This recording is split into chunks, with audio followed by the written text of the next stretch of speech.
Magandang araw po sa ating lahat, lalong-lalo na sa lahat ng mga teachers, lahat ng mga government employees na umaasang magkaroon ng salary increase for this school year. Alam niyo ba na ngayong araw nanumpa bilang Department of Finance Secretary si Congressman Ralph Recto at dating senador na Ralph Recto? Bakit nga ba good news ito, mga kaibigan? Alam natin na sa 19th Congress last year, nag-file itong si Congressman Ralph Recto ng House Bill 8081 para sa dagdag sahod ng mga government employees, lalong-lalo na po sa mga teachers. Kaya mga kaibigan, ngayong Department of Finance Secretary na ito si Congressman Ralph Recto, ipaalala siguro natin sa kanya yung final niya na bill na para naman for the common good of all the government employees. Tama po ba? Di ba? So, isang hakbang na lang because, going to the president na sana himukin niya si President Marcos Jr. na mag-issue na lang siguro ng EO, Executive Order, para sa dadag sahod. Kasi alam nyo, panis na po yung mga House bills, mga Senate bills para sa salary increase ng mga teachers. Okay? Kaya pinawagan natin sa newly appointed Department of Finance Secretary na si Ralph Recto doon kay Pangulong Marcos yung dagdag sahod ng mga government employees. Lalong-lalo na po sa mga teachers. Tama ba mga teachers? Okay? So siguro sa pagka-appoint ni Ralph Recto bilang Department of Finance Secretary, isang ano na lang yan, hakbang, no? Isang tapikan na lang yan doon kay President Bongbong Marcos para sa salary increase. Okay? Now, bago tayo magtapos, tingnan nga natin kung ano ba yung na-propose ni Senator Ralph Recto na increase. Sana, di ba? Sabi niya dito, January 1, 2024. Okay? Panis na yan. The other week pa. Hanggang January 1, 2027. 24, 25, 26, 27. Yes, tama. Okay? So, tingnan po natin itong masahod natin one more time, mga kaibigan. Ayan. So, himukin po natin kung kilala nyo, lalo na yung mga teachers natin dyan po galing sa Batangas, ano? Kilala nyo si Congressman Ralph Recto at Secretary ngayon.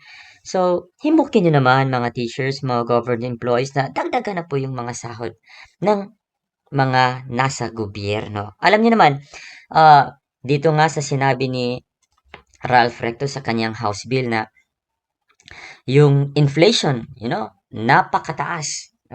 From April 2019 hanggang April 2023, yung inflation was around 120%. Kaya, oras na po siguro, kasi tapos na po yung SSL 5, dito na po tayo siguro sa SSL 6. Okay?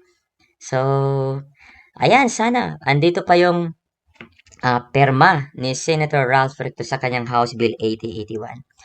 Secretary Recto, pagbigyan nyo naman ang mga government employees natin, natataas po yung sweldo.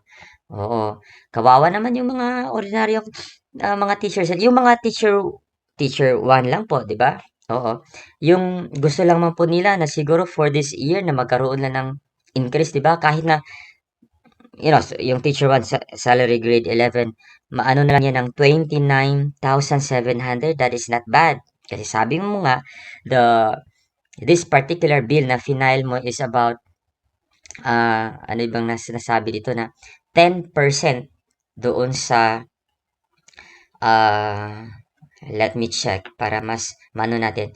Itong salary increase na final mo, na House Bill 8081, na less than a year ago na, is equivalent to an across-the-board annual 10% increase for 4 years. Maraming ang salamat kapag magkaganito po, Secretary Ralph Recto. Okay? So, tayo ng mga teachers, manawagan na lang siguro tayo kay Senator Ralph Recto kasi isa sa mga proponent, napakaganda ng kanyang House Bill.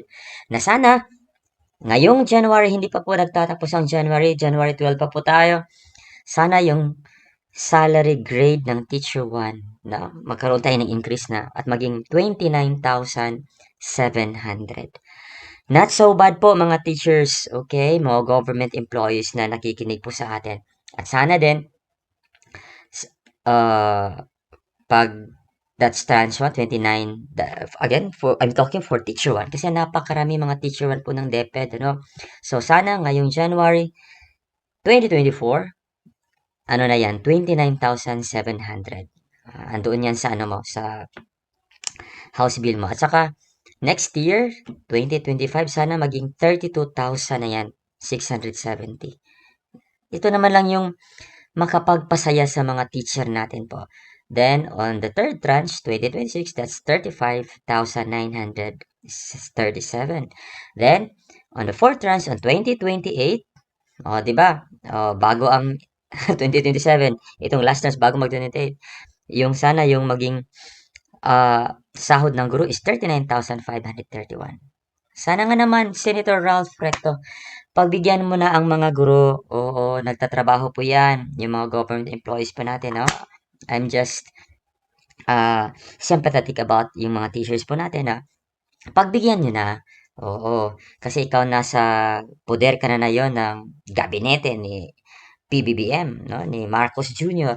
So please naman, please, this is an appeal to the Secretary of Finance na isang mambabatas. Alam niya ang kahirapan na ang mga karanasan ng mga teachers na nasa field to give education to this country. Okay? Alam niyo po, yung mga teacher, Secretary Ralph Recto, even during pandemic, gumamit po yan ng mga personal na gamit, personal resources, para lang maitaguyod yung edukasyon ng mga kabataan. Alam niyo naman, yung mga teacher, may malaking puso talaga yan para sa mga kabataan. Okay? Sige na, si Secretary Ralph Recto.